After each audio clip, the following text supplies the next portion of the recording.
It's a sensor. This tiny green thing in there? That tiny green thing in there, you put it underneath your skin, and what that tells you is that there are chemical reactions going on inside the body, and that signal means you're going to have symptoms tomorrow. Wow. There's an actual transmitter in that? Yeah, it's like a check engine light. It's like a check engine light. This is not science fiction. This is science fact. We have the tools, we have the technology to do this all right now. We have the tools, we have the technology to do this all right now. Does Bill Gates want to implant us all with 5G microchips alongside the COVID-19 vaccine? Internet users have accused the billionaire of deliberately spreading the virus in order to control the world's population using geo-localized 5G microchips. And celebrities haven't been immune to spreading the rumours. In May 2020, the French actress Juliette Binoche shared with her 300,000 Instagram followers the following message. These are operations international finance groups, mostly American, have been organizing for years. They're manipulating us without wanting to sound paranoid. The vaccines they're working on are a part of it. No to microchip implants for everyone. No to Bill Gates' operations. No to 5G.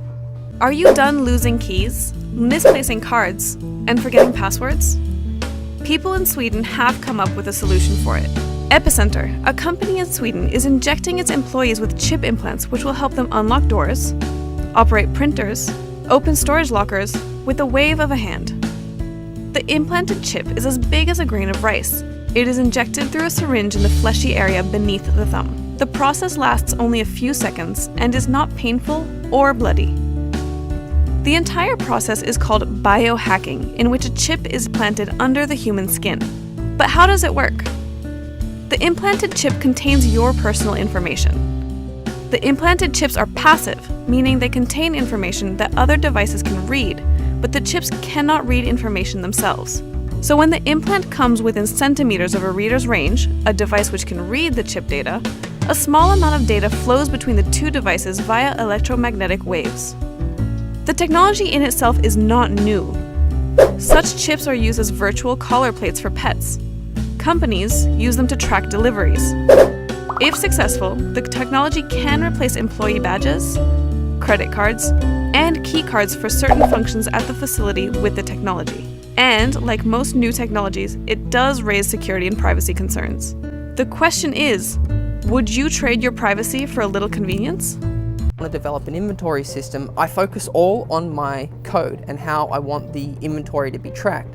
And I leave the RFID part and the blockchain part to Walton. The RFID part and the blockchain part to Walton. So you're going to be able to track down the problem. Imagine that you have all these RFID, the truck goes through the door, all the inventory can be automatically counted.